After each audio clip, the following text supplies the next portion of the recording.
नमस्कार मित्रांनो. तर आज लातूर जिल्ह्यातील शेतकऱ्यांसाठी खुशखबर आली आहे की लातूर जिल्ह्यातील शेतकऱ्यांच्या काही महसूल मंडळामध्ये पीक विम्याचे कॅल्क्युलेशन होऊन ते झिरो दाखवायला सुरू झालेलं आहे.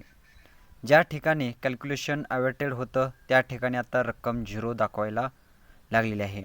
नो क्लेम म्हणजे तुमचा पीक विमा नामंजूर करण्यात आला आहे. आता बरेच जण म्हणतील हो का खुशखबर आहे, तर हो, तर खुशखबरच आहे. कारण सध्या शेतकऱ्यांच्या रकमा दाखवणं आणि त्या रकमा परत झिरो करणं हा एक शेतकऱ्यांशी कुठेतरी खेळ चाललेला आहे.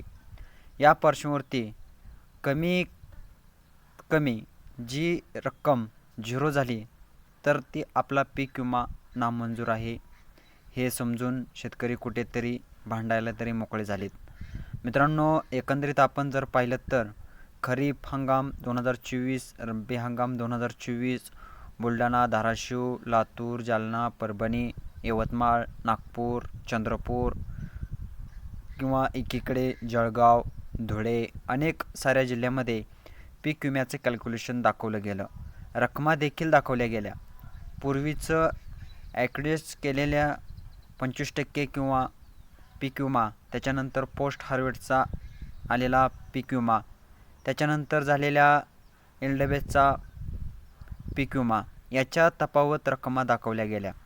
त्याच्यामध्ये पेबल क्लेम अमाऊंट किंवा जे काही बॅलेन्स क्लेम अमाऊंटच्या रकमा दाखवल्या गेल्या.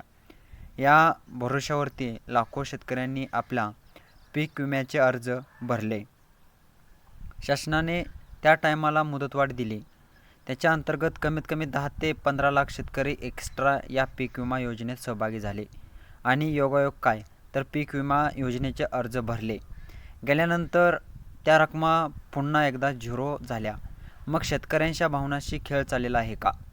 आता याच्यानंतर ज्या शेतकऱ्यांच्या रकमा झिरो झाल्या त्या शेतकऱ्यांनी जे काही टोल फ्री नंबर दिला आहे त्यावरती विचारलं असला तरी सांगायले की बाबा याच्यामध्ये तुमची पीक विमा नामंजूर नाही, त्या रकमा चुकीने जमा झाल्या.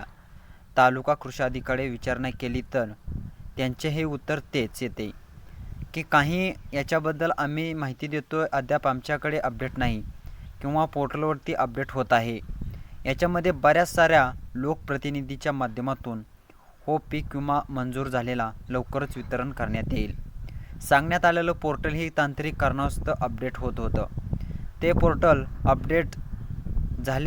अपडेट नंतर येणाऱ्या रकमा ज्या वाढून येणं गरजेचं होतं त्या रकमा पुन्हा एकदा झिरो दाखवायला लागल्या.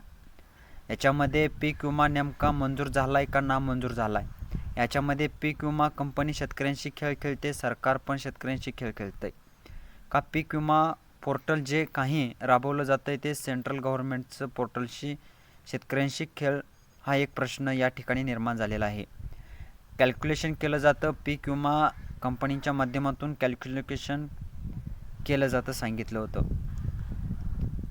त्यांचा डाटा पोर्टलवरती अपलोड केला जातो आणि अपडेट डेटा केल्यानंतर डाटा पुन्हा झिरोमध्ये बदलला जाऊ शकतो. मग याला कोण प्रश्न विचारतं की किंवा हा कुठल्या बेसवरती केला जातो आहे, याची आकडेवारी कुठून येते, ही आकडेवारी जिल्हा कृषी अधिकाऱ्यांना कळवली जाते का? अनेक सारे प्रश्न आता शेतकऱ्यांच्या मनामध्ये पडलेले आहेत. धाराशिवचा पीक विमा मिळाला किंवा मंजूर झाला, त्याच्यामध्ये काही ठिकाणी वाटप झालं त्यांचं बेसवरती. लातूरमध्ये सुद्धा तेवढीच महसूल मंडळामध्ये काढण्यात आलेली होती, काही मंडळामध्ये वगळण्यात आलं. परंतु जी महसूल मंडळ पात्र समजण्यात आलेली तर त्या महसूल मंडळाचे कॅल्क्युलेशन अवेटेड आहेत. बीडचा तोच प्रश्न आहे, लातूरमध्ये, सोलापूरमध्ये, इकडं नागपूर, चंद्रपूर किंवा वर्धा बऱ्याच साऱ्या जिल्ह्यामध्ये हेच प्रश्न येतात. ज्या जिल्ह्यामध्ये कॅल्क्युलेशन अवेटेड आहे ते अवेटेड आहे. बुलढाण्यात देखील तोच प्रश्न आहे, अहिल्यानगरमध्ये तोच प्रश्न आहे. आता हे कॅल्क्युलेशन अवेटेड आहे, हे अवेटेड आहे, काही दिवस अवेटेड राहतील, काही दिवसानंतर त्या रकमा दाखवायला जातील, काही दिवसानंतर त्या रकमा पुन्हा झिरो केल्या जातील. म्हणजे हा खेळ कुठेतरी शेतकऱ्यांचा सुरू आहे. आता पीक विमा मंजूर झाला म्हणून खुशखबर दिली, 15 दिवसात नंतर रक्कम झिरो जाते. मग त्यावेळेस कुठली खबर द्यायची हा प्रश्न देखील या ठिकाणी उपस्थित झालेला आहे.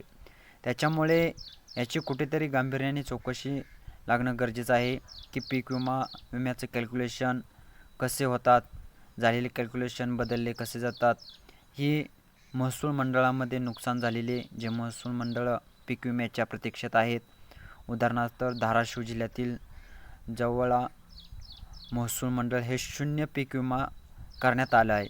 ते महसूल मंडळ वगळण्यात आलं. हे मंडळ कोणत्या बेसवरती वगळण्यात आलं, त्याचा पीक विमा 0 कसा होतो, अशा अनेक साऱ्या बाबी चौकशी करण्यात हे एक उदाहरण सांगितले आहे.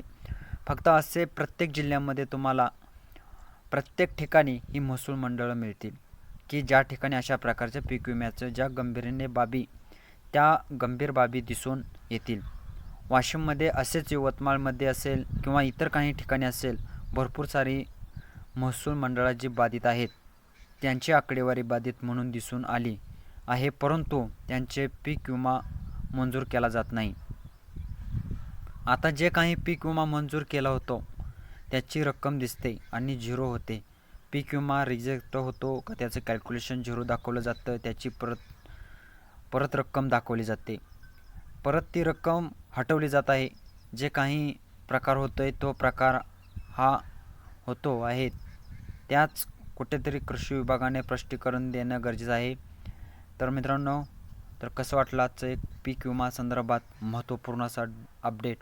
तर असेच आपले अपडेट पाहण्यासाठी आपल्या चॅनेलला नक्की सबस्क्राईब करा. तर चला भेटूया अशाच नवीन व्हिडिओसह. धन्यवाद.